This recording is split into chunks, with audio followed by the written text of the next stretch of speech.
जी नमस्कार साथियों। अभी पता लगा कि एसकेएम की 20 तारीख को एक मीटिंग हुई।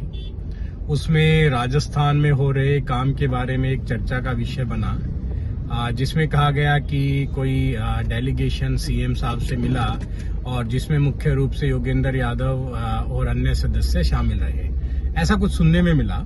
मुझे लगा कि ये कहीं ना कहीं कुछ कम्युनिकेशन गैप है या जो तथ्य हैं उनकी जानकारी पूर्ण रूप से हमारे सीनियर साथियों को नहीं पहुंची है और सीनियर साथियों के अलावा अन्य जो राज्यों के साथी हैं उन तक भी जानकारी मुझे लगता है आधी अधूरी पहुंची है। इस सिलसिले में मैं पूरी जानकारी आपको देने के लिए ये वीडियो बना रहा हूं। हम लोगों ने सितंबर के महीने में एसकेएम के जितने भी घटक संगठन हैं उनसे बात की। किसान सभा, किसान महासभा, गंगानगर किसान यूनियन, किसान आर्मी, ये सब कुछ संगठन थे और इनकी जो लिस्ट है वो 18 संगठनों की लिस्ट एसकेएम राजस्थान के घटक संगठनों के रूप में उपलब्ध है। तो सितंबर के महीने में हमने आपस में बात की और एक विचार बना जो कि एसकेएम के मूल सिद्धांत के साथ ही लगता विचार है। हम ये चाहते हैं, एसकेएम ने हर चुनाव से पहले ये घोषणा की है कि चुनावी जो मुद्दा है वो किसानों पे आधारित हो और उसमें उसकी श्रेणी में एक काम ये भी आता है कि आने वाले चुनाव में किसानों के मुद्दे हर पार्टी के मैनिफेस्टो में, हर पार्टी के नेता के कानों तक पहुंचे ताकि किसानों के बारे में जो भी आगामी सरकार बने वो कुछ काम करती हुई नजर आए। इस सिलसिले में सितंबर के महीने में मीटिंग हुई। 21 सितंबर की एक मीटिंग थी जो ऑनलाइन और ऑफलाइन दोनों मोड में हुई। उस मीटिंग में मैं भी शामिल हुआ। साथियों की राय जानी गई, बात किया गया और ये रखा गया कि 8 अक्टूबर के दिन हम एक ऐसा सम्मेलन करेंगे जिसमें 18-19 जो एसकेएम के संगठन हैं राजस्थान में वो तो शामिल होंगे ही होंगे, उसके अलावा पॉलिटिकल पार्टी के नेताओं को भी बुलाया जाएगा और जो किसानों की मांग है वो इन नेताओं के सामने रखी जाएगी। इस सिलसिले को शुरू करते हुए 21 सितंबर को मैंने आपको कहा मीटिंग हुई। उसके बाद किसानों की मांगों पर काम शुरू हुआ। मांगों का एक मांग पत्र एक किताब की फॉर्म में बनाया गया जिसपे सब संगठनों की सहमति थी। उसके बाद 8 अक्टूबर के दिन सुबह आधे दिन में हमने किसान नेताओं की, किसान संगठनों की अपने मांग पत्र को जो बनाया गया था उसको पारित करने की ये सब प्रक्रिया हमने 8 अक्टूबर की सुबह यहाँ एक सांस्कृतिक महाविद्यालय का सभागार है उसमें ये हमने कंप्लीट किया। सेकंड जो फेज था दोपहर के बाद उसमें विभिन्न पॉलिटिकल पार्टियों के सदस्यों को बुलाया गया।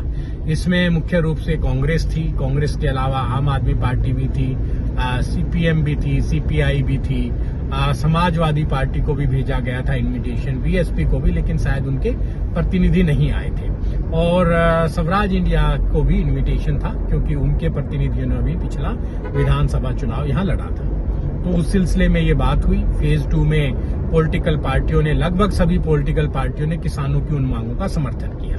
कांग्रेस की तरफ से इनके एक जसवीर गुज्जर हैं जो कि मैनिफेस्टो कमेटी के भी व्यक्ति हैं, वो इस मीटिंग में आए थे और मीटिंग में आने के बाद उन्होंने कहा कि हम इन मांगों के साथ पूर्ण रूप से खड़े हैं और राजस्थान के सीएम ने एक डेलीगेशन को आमंत्रित किया है कि वो आके बात करें ताकि इन पे विस्तार में चर्चा होकर कुछ मांगों पे काम भी शुरू किया जाए। वहीं मंच से जो डॉक्टर संजय माधव हैं जो मंच संचालन कर रहे थे, हमारे साथी रमन भी मंच संचालन कर रहे थे, इन सब लोगों ने वहां पर एक डेलीगेशन का नामों का प्रस्ताव रखकर उसे पास किया। इस डेलीगेशन में जो मुख्य रूप से लोग के नाम थे वो तारा सिंह जी थे जो कि किसान महासभा सीपीआई के सदस्य हैं, डॉक्टर संजय माधव स्वयं थे, राजा राम मील थे, किसान आर्मी के मनिंदर मान थे और जय किसान आंदोलन के रमन रमधावा थे और इन सब की बारे में ये चर्चा हुई और ये लगभग नाम फाइनल हुए। योगेंद्र यादव जी क्योंकि इस सारी बात के बीच में शामिल थे इसलिए वो भी डेलीगेशन के पार्ट थे। तो हम सब लोग वहां शाम को सीएम आवास पे गए। जो किसान मांग पत्र था उसको सीएम के सामने रखा। सीएम ने उन मांगों पर ध्यान देते हुए काफी मांगों को मैनिफेस्टो के लिए फॉरवर्ड किया, मैनिफेस्टो कमेटी को बकायदा अपना नोट लिख के। और इन मांगों में एक तत्कालिक मांग थी कि जो गंगानगर और हनुमानगढ़ का किसान है जो कि नरमे, कपास में सुंडी और भारी बारिश के कारण काफी नुकसान झेल रहा था। एक तत्कालिक मांग थी कि कुछ राहत पैकेज इन किसानों के लिए दिया जाए। तो मुख्यमंत्री राजस्थान ने वो राहत पैकेज की बात मान ली और अगली सुबह 1125 करोड़ रुपए का एक राहत पैकेज किसानों के लिए भेज दिया गया।